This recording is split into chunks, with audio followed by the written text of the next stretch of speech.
Well, I think that that's one of the things that's really exciting about it, actually. And I think that people want to be more connected to the world around them, and to be able to understand and see the trees perform every year gives you a feeling of connectivity. And I also think it's something that this region can embrace to really bring people and our communities together around something that is truly an amazing and regionally unique craft. From NCPR, welcome to Northwards. People, ideas, and conversations from and about Northern New York, Vermont, and beyond. I'm Mitch Teich. Support for the Northwards podcast comes from the J.C. Steiniger and M.E. McDonald Charitable Fund at Adirondack Foundation, in support of the Adirondack Foundation, building stronger Adirondack communities. This is a graphical representation of my voice. Okay.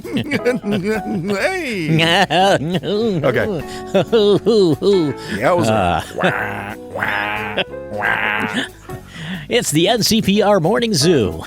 Let's take another wacky call. Ethan. Hi, Mitch. Ethan Shanty. He's in the studio with us. Hello, how are you? I'm good, thanks.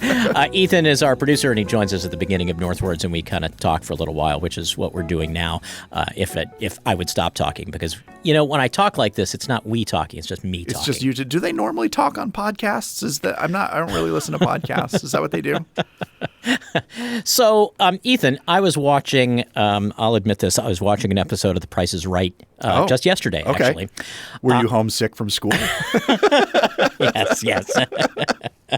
I'll concede I enjoy watching The Price is Right, partly because I like watching Drew Carey at work. I think he is an excellent ringmaster at that show. He has to be able to banter with George the announcer and the models who are showing things off and any manner of guests that he has never met before. Yeah. And I think his ability to do that and maintain his soul and his sanity, it's just an amazing skill. Especially day after day. Oh my gosh, yes. It never ends. Yeah, I love Price is Right as well, but I admit I've not watched too much with Drew Carey. I'm sure he's great at it, though. I trust you. He is very good. And in a similar way, I mean, Bob Barker was really good at the ringmaster thing, too. But that's not really why I bring it up. I bring it up because they were playing this game on yesterday's show as we're taping this. And I wish I could remember the exact name of the game, but the idea is that the contestant has to be able to tell you if the price of an object is from the current day or from a day that they have established in the past. Interesting. That seems like probably a new game then, because I don't remember that in my time watching. In your time being sick from school, right? Yeah. And so like they established the year. The year is like 2004, and as they show the price of an item, the contestant has to say, "Oh, this is a price from now," or "This is a price from then." And sometimes it's a gimme because they'll have some item that I sit and watch and I think this item couldn't possibly have been for sale 20 years ago or whatever. But sometimes it's tricky. And so on yesterday's show, one of the items was log cabin syrup. Oh, like the plastic bottle stuff? The plastic bottle is shaped kind of like a log cabin if a log cabin were in a bottle form. We should specify here, log cabin is not maple syrup. It's what they call artificial syrup. Table syrup. Right. There might be Is that what it's called? Table syrup? I think so. They just call it log cabin syrup. Yeah. So those of us up here who might be a little particular about our maple syrup being among so many maple trees would probably say, "Oh my God, what is that?" But anyway, we take offense to that kind of the price was like $5.99 or $3.99 or something, and I really had no idea. And it turned out that it was a current price. Oh, okay. And I got to thinking that if this were real maple syrup, there's probably no way that a 16-ounce bottle of syrup would be $5.99. No, and it shouldn't be. It's worth way more than that. It's worth way more than that. You think about, you drive around the North Country and you see those blue hoses or those blue pipes that run everywhere around maple forests, and you think about the effort that's required to go and harvest the maple syrup and boil it down, especially if you want to make good maple syrup. It's got to be worth way more than $5.99. Yeah. Do you remember the first time you ever had real maple syrup up here? I remember actually when I was in first grade. I lived in upstate New York when I was a young child, and we went to a sugar shack as a field trip in first grade when I was living in Delmar, New York, going to Ellesmere Elementary School outside of Albany. What was your teacher's name? Mrs. Hooper. What was your principal's name? Mr. Herman. You're making this up, aren't you? I'm not.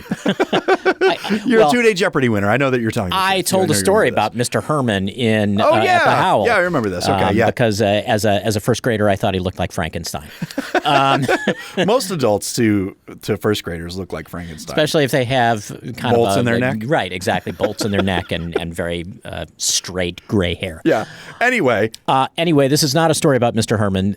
In fact, it's not really a story about first grade. But I do remember the thing that really I remember most is there being still snow on the ground and also the smell of the sugar shack. Right. They did the thing where they pour some maple syrup onto some fresh snow, and oh my God, yes, just amazing. I must have been 10 years old the first time I ever had real maple syrup, which was a surprise to me thinking back because we did a lot. Most of the food that we had when I was a kid came from our own sort of like little farm. We weren't farmers. Like my dad worked at Alcoa. My mom worked at a grocery store. You were not eating aluminum. I was, well, not then. I am now. Yeah. But, it's just to keep my teeth clean. Well, but it's good to have minerals in your diet. It is. Yeah. Especially we're an on-the-go guy like me. But we grew our own vegetables. We raised our own cattle and pigs and stuff. But like we were a fake maple syrup household, which is pretty weird to think about now. But I remember for a fact, the first time I ever had real maple syrup, my dad had bought a jug off of a coworker who was tapping his own trees, and he brought this giant gallon home. Hey, buddy, you want to buy some maple syrup? Yeah, he opened his trench coat. And we had these like tumblers at the house, and my dad poured maple syrup, like a full glass of maple syrup, and handed it to me as a 10-year-old. And here, have a straw. And I drank almost the whole thing. Wow. I had a wicked sugar tooth, sweet tooth. I still do. But it was, it just blew my mind. It was like, oh, this is what it's really supposed to taste like. And, like table syrup or whatever, the fake stuff. It's fine if you're at a diner or whatever, but nothing comes close to the real thing. And then I remember, even though I was able to knock back the entire glass, my younger brother was able to take like one sip, and he was like, yeah, I think I'm done for now. Wow. And he, I think to this day, prefers like Aunt Jemima syrup or the fake stuff. It's whatever. But I know that, so my partner, Aaron, can't have high fructose corn syrup, which is in most of those artificial syrups and stuff. So it's pretty common. Maple or nothing at the household. At the Shanty Farrell household. So it's pretty common for us to go to a diner and for Aaron to pull a little tiny bottle of maple syrup out of her purse.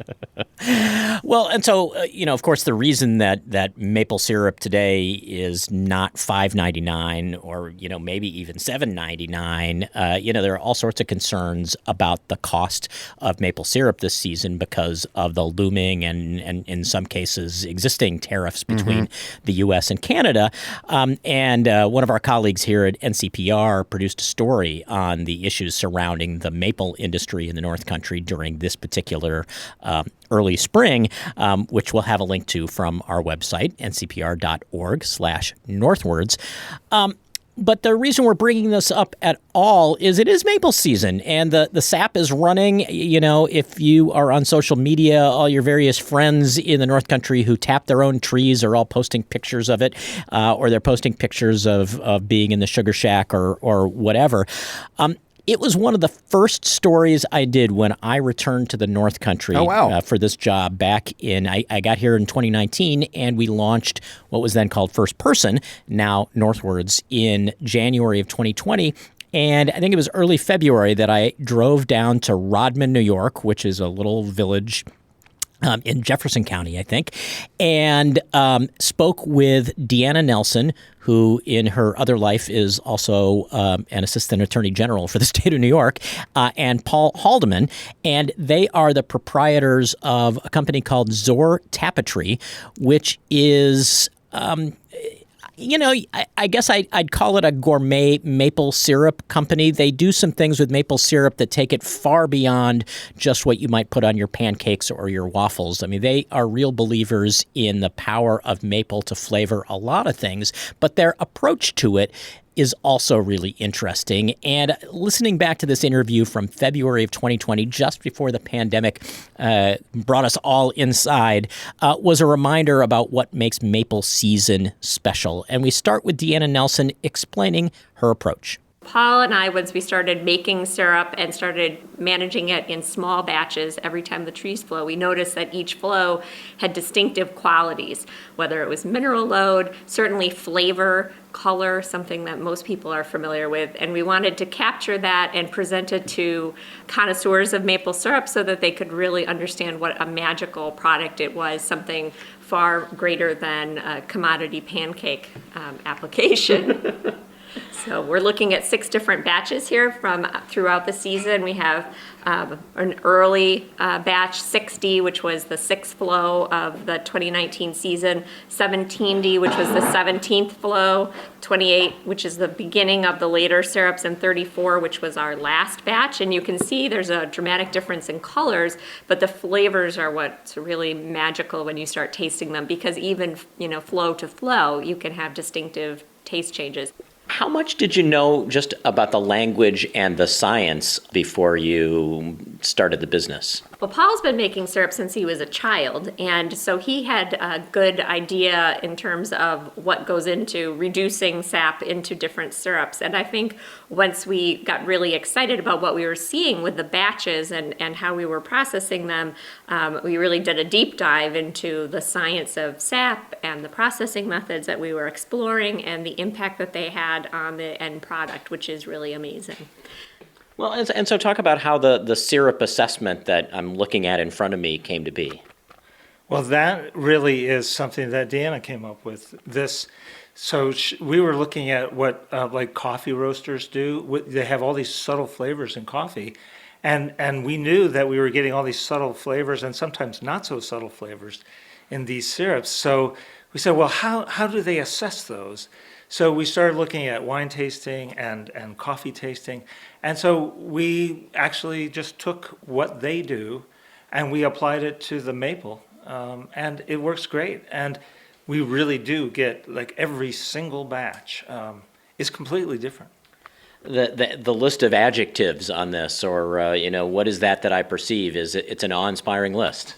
Well, it is, and we worked off of our own impressions, what our group of tasters have tasted in our own particular syrups, and also we worked from some different flavor charts that had been developed by Canada and University of Vermont, and sort of tweaked them for the syrups that we're here. One thing that we have been really excited about is the taste of a place, the terroir, and how the soils of each individual location really influence the flavor characteristics that come out in syrup, which really makes every sugar bush a magically unique place, and something that drives an immense amount of potential value back to individual syrup producers. So our syrup is very different from what you would get just 20 miles to the east up in the mountains in Lewis County, because what we're on what they call the Sandy Creek Arch. It's an arch of limestone that our soils are made of, and very strongly basic soils with this limestone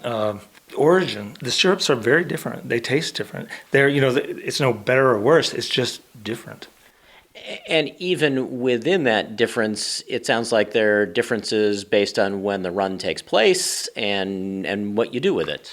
The season itself influences every year. So, for example, a few years ago, we had a very hot start to the syrup season. I think the temperatures were up near 80 for a period of time, and the trees responded to that.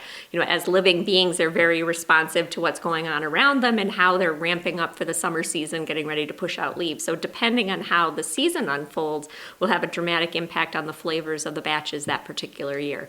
Last year was a very gradual warm-up, a very traditional, old-style traditional season, and so there was a very full range of flavors. But if we have a hot start, we'll have much more complex tastes earlier on. There is a technique, though, to capture these flavors, because if you put it in a main evaporator, most people know those are the ones that are just boiling at an incredible rate. those will just caramelize the sugars and you will get a very uniform flavor. So what we've learned is that you can only keep it in the main evaporator for just a little while, just to get a portion of the water out. And then what we do is we transfer it to a very low-fired, a large low-fired evaporator where the temperatures are much lower. We're not caramelizing the syrups anymore. So each individual batch is brought through from a large main evaporator to a large slow evaporator, then to smaller evaporators that are all very low temperature, so that we don't lose that individual batch flavor to just pure caramelization. And then after we're done with the batch, we don't put it through a high pressure filtration because we don't want to take out any of the flavors or any of the minerals. We put them in settling jars and we let any impurities settle out. It's mostly just minerals settling out, and we leave that at full saturation of the minerals. So that allows each batch to really be distinguished individually. The other thing that we're not doing, that which most people have gone to today, which is a great efficiency, is the reverse osmosis, which is actually a type of filtration. It's a micron filtration. And what happens with that, it works great. However, you take out a lot of what's in the syrup, and they get caught in the filters. And so that's gonna take out some of the individuality of each batch. So we've shied away from using a reverse osmosis, even though it's a great efficiency and it's really helped a lot of producers produce a lot of syrup economically. We don't do that just because we want to capture each individual batch and each flavor. Is it challenging, though, from a business standpoint, not knowing exactly what the various flavors are going to be until the season takes place? So, being able to let people, you can't let people know what they are until you know what they are. People get excited about that, and I think that it's sort of like wines in some ways. The different seasons will have a different impact on the wine, but so long as that's communicated to the customer. And so every single batch that we have is profiled and has a label on the side giving the flavor profile. So, and we typically have some flavors that will come up periodically, like creme brulee is a flavor that we typically get at least one batch of every year. And we have customers who are craving that one particular flavor. But others really like to see how the season unfolds and select from the gifts that year has given us. We do have customers that come every year and say, "Oh, I want that one that you gave me last year," and we have to say, "No, well, we don't have that one this year, but we do have all these new flavors and batches." And like I say, each year we do get some repetition of certain flavors, but they're always slightly different. And are you at the point where you're able to make an educated guess based on what the weather has been like, what you're likely to get? No. Yeah, because there's so many variables, depending on if the soil is frozen or if it's saturated, if it's dry, the temperature, the air pressure, all of these things come together the trees are just going to do something completely different. So this process you were describing just a couple of minutes ago, do you think of it as an art? It's absolutely an art, yeah. There's no doubt about it. From tapping the trees, when you tap them, how you tap them, taking care of the trees, and then actually taking the syrup down in a manner where you're not going to lose those flavors. It's really, you got to be really careful. It takes a lot longer for us to make one batch than in a normal sap house. You described yourself as a maple farmer. You're almost a maple scientist. Well, yeah, in some ways I am. Yeah, I'm actually a plant scientist, so that is one of my degrees of study, but I've been able to apply it to this. Do you have to think about this as like embracing serendipity, just being able to be excited about how things might be unpredictable? Well, I think that's one of the things that's really exciting about it, actually. And I think that people want to be more connected to the world around them, and to be able to understand and see the trees perform every year gives you a feeling of connectivity. And I also think it's something that this region can embrace to really bring people and our communities together around something that is truly an amazing and regionally unique craft. Why do you think there aren't more producers out there who are doing syrup this way? I don't think people realize that maple syrup can do this. And so we have been attending shows, and we're always challenged by maple producers who come and say, no, I make my own syrup, I don't want to try it. And we encourage them to taste the different batches, and their eyes get wide. And I think that maple syrup is one of those traditional food products that's been around for so long that people think they know it. I confess that I didn't have a particularly high opinion of maple syrup and didn't think twice about it. I thought it was one flavor. I didn't realize it was such an amazing thing. So I think the more we can educate people about the potential of maple syrup, the incredible health benefits, it's chock full of antioxidants and minerals, and the value of micronutrients, I think that we need to elevate something that people thought they really knew. So if you grew up with maybe not all that cultured an appreciation for what maple syrup could be, how did this happen to become your work? Well, we get bored in the wintertime, Mitch. So when Paul suggested over dinner one night that we might start tapping trees, it seemed like a wonderful lark. And then during these months between January and gardening season, for me, there was a lot of time on my hands just wishing that the snow would melt. And this has just been a time of year where we can devote to being outside and creating something really amazing. Plus, it brings people together. So it's been a wonderful social outlet for us here in the North Country, between foodies and friends and people that just like to be out on their snowshoes. It's been just a wonderful enhancement of quality of life. Does maple ever butt up against the law? Yes. There have been many a conference call held while tapping trees in the woods. So yes, it does periodically. But fortunately, the state has been very generous with allowing me my free time after hours and weekends, particularly during syrup season. So. Well, and I wondered whether there's some complementary nature to these two parts of your life. I hope so. I think that the more experiences you can have keeps you better, rounded, and keeps you thinking fresh. And hopefully that's the case. Deanna Nelson and Paul Haldeman are the proprietors of Zor Tapestry, a maple company based in Rodman, New York. Our interview first took place in February of 2020, but they're still producing maple today. You can find a link to more and maybe even see a picture at ncpr.org/northwards. The thing about this radio station and these podcasts that we produce is that so many of the stories are coming from our friends and neighbors and people who we're intimately familiar with. But there is something so special to me about seeing someone from the North Country in the wild on like a national program. And do you know where I'm going with this? You don't know where I'm going with this. I don't know where you're going with this, Ethan. Mitch and I are both extremely big fans of Shark Tank. And so oh, yes, of course. Imagine my surprise when one night there was a period where I was watching like 4 or 5 episodes of Shark Tank on night. Yeah, no, I'm with you. Yeah, and this is not during the pandemic or anything, so like I had no good excuse. No real excuse. It's just for whatever reason I was in my Shark Tank phase, which is distinctly different from my Office phase or my Parks and Rec phase, or then my Twin Peaks phase. But so to my surprise, a kid from Canton appeared on an episode of Shark Tank a number of years. I think it was probably like 10 years ago or so. But he was producing maple products and maple candy. And it was like, I called Erin in from the other room. I was like, Erin, come in and watch Shark Tank. Because she doesn't care about Shark Tank. She thinks it's stupid. But I was like, you got to watch this. And she was like, okay.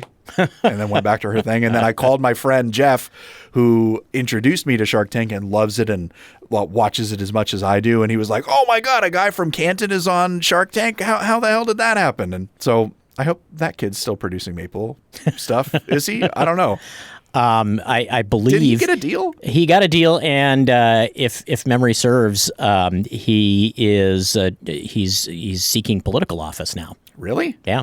Oh, wait. The people that you spoke to for this conversation were what? Were an attorney general? Well, no. So one of them is a plant scientist, and the other is an assistant attorney general in her other life. But wait. So what is it? We have to do a study about this maple syrup, maple syrup, and the law. What draws people to both? It's an unusual spinoff of Law and Order, I think. Dun dun. Ethan, take us out. Let us know who produces this show. Northwards is an NCPR podcast production. The show is written, produced, and edited by Mitch Tyke with digital production supervision by me. I'm Ethan Shanty. To find more conversations and to support this show, visit ncpr.org/northwards. This is NCPR, North Country Public Radio.